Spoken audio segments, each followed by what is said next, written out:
Now, if you look closely at the valve, you'll see there are little notches, presumably for a flathead screwdriver. Well, unfortunately, the flathead screwdriver I have isn't wide enough, so I can't stick it in and just twist it very easily.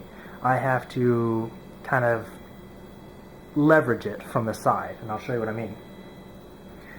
It's in there quite tight, usually, if they're stock, unless you installed them previously and you're just replacing them, so you know what kind of a torque you need. But on this one, what I'm doing is I'm taking the flathead screwdriver, sticking it in the corner like this, and leveraging. Now you want to be careful so you don't cut yourself or anything of the sort. Now this one is in there quite viciously, and it does not want to move. In situations like this, if you don't mind damaging the original valve, then have at it. Get at it however you can. Just do your best not to damage your magazine well. If you do that, then you're going to have to get a new magazine and start all over. No point. I don't care if I damage these, so I'm going to go ahead and just stick this in of this sort, which can damage your valve if you push the button in too far. That's actually what I did to the old valve, damaged it. But we're going to do that just to get this stupid thing out. There we go. Okay, now that I've loosened it, I think I can go ahead and start leveraging it. Or not. Yep, I've already damaged this one. And the valve, I mean. It's not sticking out as far as it usually does. Sorry for this boring section of the video.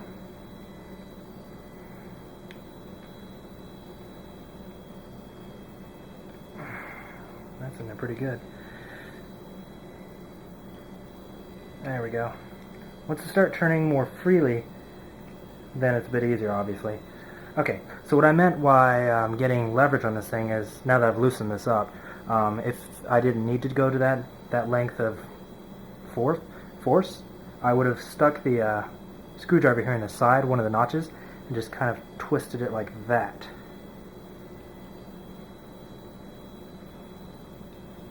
So, get in the notch and then twist the magazine around it, which is what I was hoping to do, but unfortunately this thing was in there so tightly that I was forced to damage it in order to get it out. Hopefully you can still see this on camera.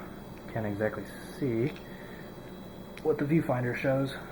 Anyways, once you get loose, you can actually do it by hand, make things a little bit faster. There we go. And once it's out, just kind of pops out like that. So this is your old valve. As you can see, I damaged it. This section up here isn't coming back in. It normally pops itself back in, but I've damaged it. Anyways, now that you have this empty, it's a good idea that you take your silicone oil and go ahead and lubricate all the sides, because you're going to go ahead and make sure it's got a good seal for all the O-rings. Now I'm going to go ahead and let that saturate for just a short moment. And let me put it on this. And now with your new high flow valve, you want to go ahead and lubricate it completely as well. So what I was doing is I'll just kind of hold it here, apply a bit of silicone oil to it. There we go. That's a good amount. And then I'm just working it around with my own fingers. This way, you know, it gets all over. Mainly, you want to make sure you get all the O-rings. I'll push the button in to make sure I get on the back side of it like this. But this will ensure that you've got a good seal, and that all the moving parts, like the spring and stuff, are well lubricated so they won't go bad anytime soon. Okay. We're going to go ahead and just drop it into the mag well now. Your fingers are probably covered, so hopefully you've got a towel nearby.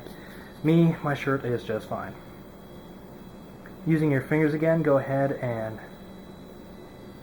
retighten your new high flow valve. Once you reach a point where there's too much tension and your fingers won't get a good grip, go ahead and go to your screwdriver and start using the leverage technique, putting it aside like so. Take special care not to damage your new high flow valve. You just bought it, you don't want to have to get another one. take especially good care not to press the button in too deeply, too far, or anything of the sort. You don't want to damage it as I have been damaging the originals, because again, you would have to get another one, go through all this trouble again. Big hassle, no point. Pretty soon, you're going to reach a point where you've got a lot of tension, and it feels like it's not going to go any further. Well, go ahead and just try to move it. Go ahead and tighten it, maybe another millimeter or two. And when you feel it's tight enough, test it out. By testing it out, I mean don't put everything back on it, but test it out by putting gas in it and make sure it holds. Make sure you don't hear any, leaking gas seals or anything of the sort. So I think I've applied enough pressure on this one. I'm going to go ahead and test it out.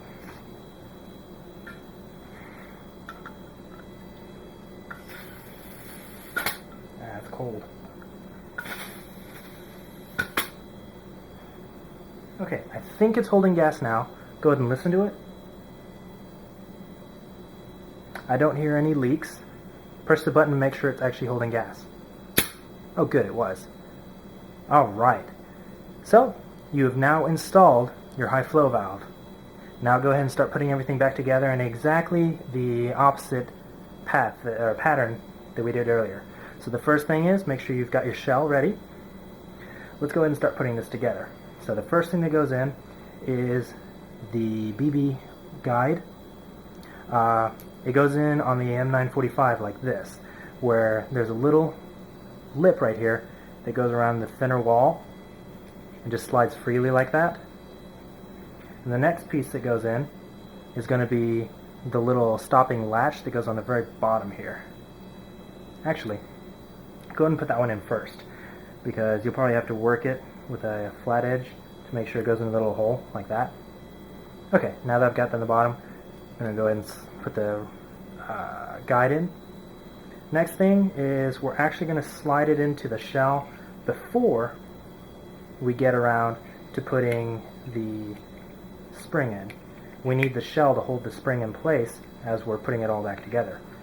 Now, the guide's going to need a little working in order to get it in properly. Alright, there we go. Make sure it slides freely with your thumb. Okay, so now I've got the magazine internals about halfway in place. And make sure you don't do what I just did. I accidentally turned it upside down so the little latch fell up towards the guide. Okay, if that happens, just obviously put it back in place.